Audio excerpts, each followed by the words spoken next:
America के मुताबिक तो अबू जुबैदा इस प्लेनेट के सबसे खतरनाक तरीन इंसान और उसामा बिन लादेन के नंबर 3 हैं। लेकिन असल में हकीकत क्या है? हकीकत ये है अली भाई के कोई भी नंबर दो नंबर तीन जहाद में नहीं होता।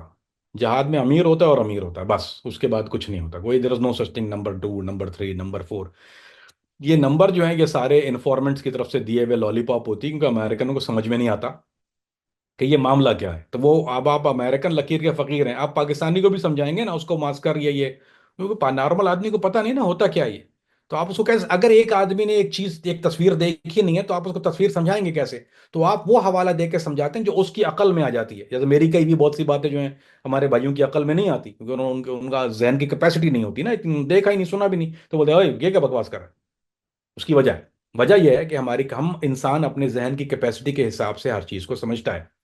मिसाल के तौर पे कि जैसे इनके जो मामलात जो मुजाहिदीन के हैं वो इतने मुश्किल होते हैं कि नहीं, है तो दीन के मुताबिक लेकिन अमीर है। अब आप बोलेंगे who is next to him, भाई वो क्या करेगा? जो इन्फॉर्मेंट होता है बोलता है, वो जो करीबी दोस्त है ना उनके नाम लेना शुरू कर देता है। जिससे अब होता क्या है कि शेख उसामा के साथ दोस्ती है, मिसाल के तौर पे शेख ऐमन के साथ बहुत ज्यादा करीबी दोस्ती, हालांकि वो नंबर दो नहीं है। उस वक्त तक शेख ऐमन बहुत नो बरी, सिर्फ डॉक्टर थे और एक दोस्ती हो गई थी, दीनी आदमी थे। लोगों ने उनको नंबर टू कहना शुरू कर दिया, और नंबर टू।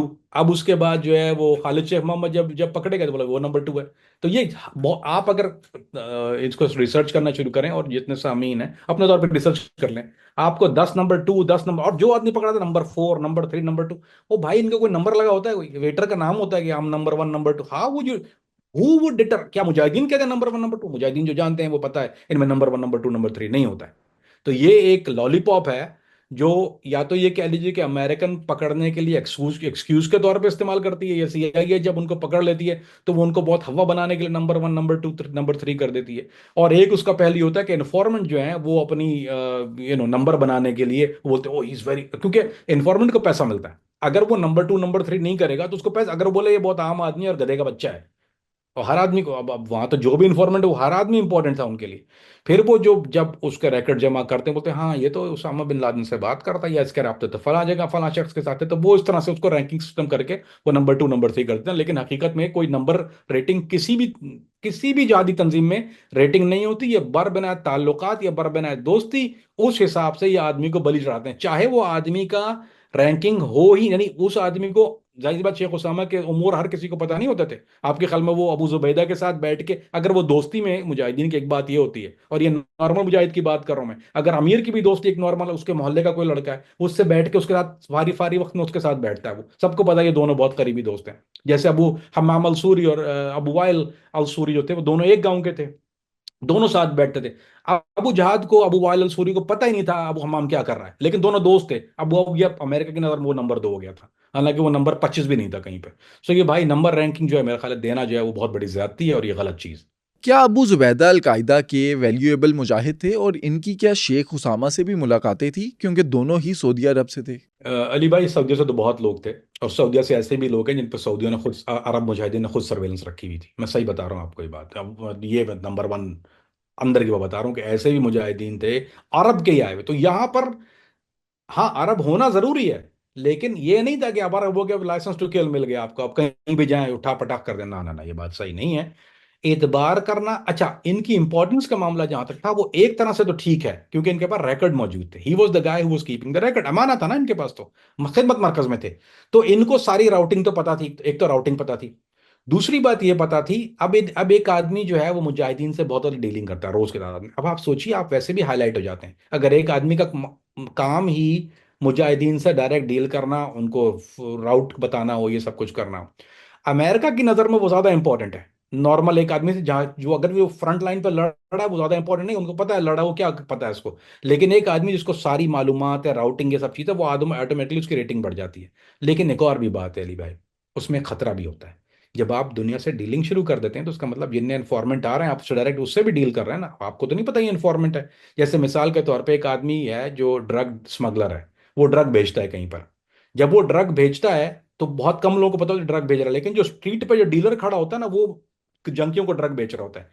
पकड़ा कौन पहले जाता है? वो जो आदमी जो ड्रग बेच रहा था, हालांकि उसकी कोई इंपॉर्टेंस नहीं थी, वो इंपॉर्टेंट तो वो है जो ड्रग कई किलो उसने बेची है।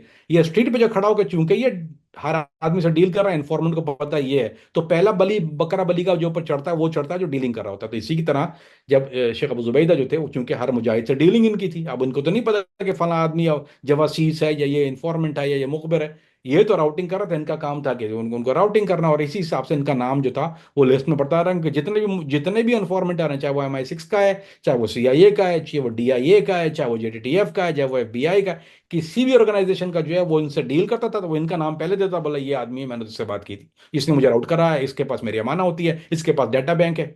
तो वो इस तरह से जो है वो नंबरिंग, इनकी रैंकिंग बढ़ती गई बढ़ती गई बढ़ती गई। 92 में तो अबू जुबैदा को हेड इंजरी हुई, इनकी याददाश्त भी चली गई, ये तो बोल भी नहीं सकते थे। लेकिन उस वक्त पर इन पर अलकायदा की तरफ से कौन सी ऐसी रिस्पॉन्सिबिलिटीज थी कि अमेरिका ने इनको टारगेट किया?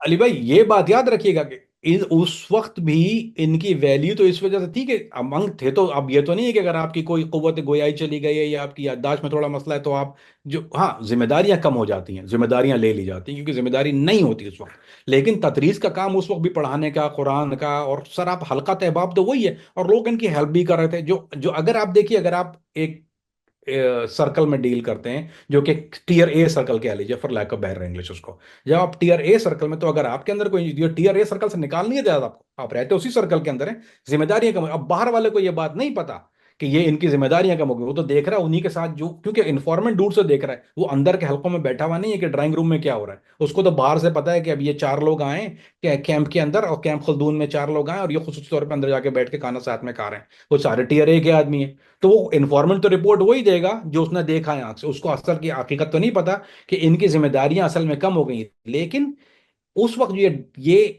उमूर तो उस वक्त भी अदा कर रहे थे, लेकिन बहुत कम तौर पे अदा कर रहे थे। तो हैसियत उनकी वही थी जो पहले थी, लेकिन इनकी जो जिम्मेदारियां थी वो कम हो गई थी, और वो बाद में बेहतर होगा। यानी कुछ, यानी मेरे ख्याल है, छः छः यानी ग्रेजुअली 6 महीने 1 साल के बाद जो था, he was getting back to normal. I think 1 से 1.5 साल के बाद, गिव और टेक, मैं इसमें टाइम पिन पॉइंट नहीं कर सकता अली भाई, लेकिन तकरीबन 1 से 1.5 साल अगर कहें to be on safe side, he was back to normal. Internet पर तो अबू जुबैदा के बारे में ये मेंशन है कि ये शेख उसामा के इजिप्ट बेस्ड इस्लामिक जिहाद के हेड थे, क्या हकीकत में ऐसा था? बिल्कुल गलत। इजिप्ट का जहां तक बात है, और ये बहुत तहम्मुल के साथ, चाहे आप जहाद नहीं जानते, ये बात सुन लीजिए। जहाद के अंदर एक बड़ा फड्डा ये था, खास तौर पे अलकायदा के अंदर, खास तौर पे अलकायदा के अंदर, वहां पे 2 ग्रुप थे। आखिर तक मैंने एक्सप्लॉइट किया हुआ इस ग्रुप को, मैं दोनों ग्रुपों के साथ काम करता रहा हूं। वो था एक इजिप्शियन, एक नॉन इजिप्शियन, ये 2 ग्रुप बने हुए थे वहां पे।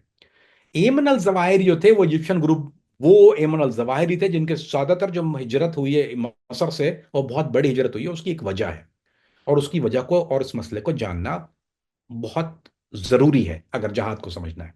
मसर से ज्यादा लोग क्यों आते थे? मसर में अखवानुल मुस्लिमीन पहले से लड़ रही है, ये बहुत पुरानी बात है, ये अलकायदा से बहुत पहले का मामला है। मिस्र की हुकूमत जो थी वो जब जालिम बहुत करती थी, अगर मुस्लिम ब्रदरहुड पकड़ लिया तो जेल लाइफ टाइम, या मार देते थे उनको, दे नेवर लीव अलाइव।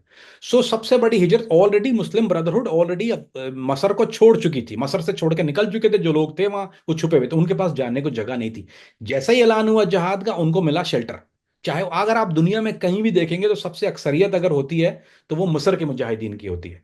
लेकिन मसरी मुजाहिदीन, मसरी अमंग मिस्र, क्योंकि वो पुराने अखवान के मुजाहिदीन है, वो अखवान वाले जो उनका अपना एक ग्रुप होता है, वो दूसरे आदमी को मिक्स नहीं करते। और एक मुझे मैं खुल के बोलता हूँ, मसरी मुजाहिदीन की एक बहुत गंदी आदत ये होती है कि वो गैर मसरी को वैसे भी करीब नहीं रखते हैं। सऊदी फिर भी कर लेते हैं, हालांकि सऊदी के अंदर भी ये एक हैस होती है, सऊदी और नॉन सऊदी की। लेकिन एक मसला ये हुआ था शेख उसामा के साथ वाली, कि एक था मसरी ग्रुप, इजिप्शियन ग्रुप, जिसमें जो एमन अल लीड कर रहे थे। आपको याद होगा, मैंने एक एक पॉडकास्ट में पहले जिक्र किया था आपको, कि एक कनाडा के अरब मुजाहिद थे, वो मसरी थे, और उनके ऊपर जो था वो एक इल्ज़ाम लगाया, और फिर शेख एमन ने उनके साइड लेते हुए जो था शेख अब्दुल आज़ाम के ऊपर जो उनको कत्ल किया गया, वो यही ग्रुपिंग थी। जो शेख अब्दुल्ला आज़ाम को शहीद किया गया है, वो मसरी ग्रुप ने उनको शहीद कर दिया, अब्दुल्ला आज़ाम कायद जहाद को, सिर्फ इस वजह से कि तफरीक जहाद में, क्योंकि ये मसरी के ऊपर अपने इल्जाम लगा दिया था कि ये जवासीस में से। सो हमेशा से, और मैं अंदर रहा हूं, इतनी नफरत है अमूमन मसरियों की, और नॉन मसरियों कहते हैं यार ये पैसे के लिए जहाद में आते हैं, और ज्यादातर खबीस जितने भी, जो जितने मोल है ना जहाद के अंदर खबीस, वो ज्यादातर मसरी ही है। तो ये मैं अब ऐसे ही बोलता हूँ, ऐसा ही है मेरा, तो जो है मैं खुल के बोलता हूँ। और मुझे खुद अगर अगर मैं मुजाहिद होता, जो कि मैं नहीं हूं मुजाहिद, लेकिन मुझे जो सबसे ज्यादा एलर्जी थी ना, वो मसरियों के साथ थी, क्योंकि मैंने इनकी हरकतें देखी हुई थी। ये इनके लिए मसर होना पहली चीज है, मुसलमान होना दूसरी चीज होती थी। तो इनके अंदर बड़ी ग्रुपिंग है। तो ये सवाल ही नहीं पैदा होता कि ये मसर को लीड तो मसर आपको करीब भी नहीं आने देता। मैं तो लॉजिस्टिक पैसे वाला आदमी था और पैसे से सपोर्ट करता था। अगर मैं पैसे वाला होता मसरी मुझे कभी अंदर मुझे भी ना रखते अपने साथ।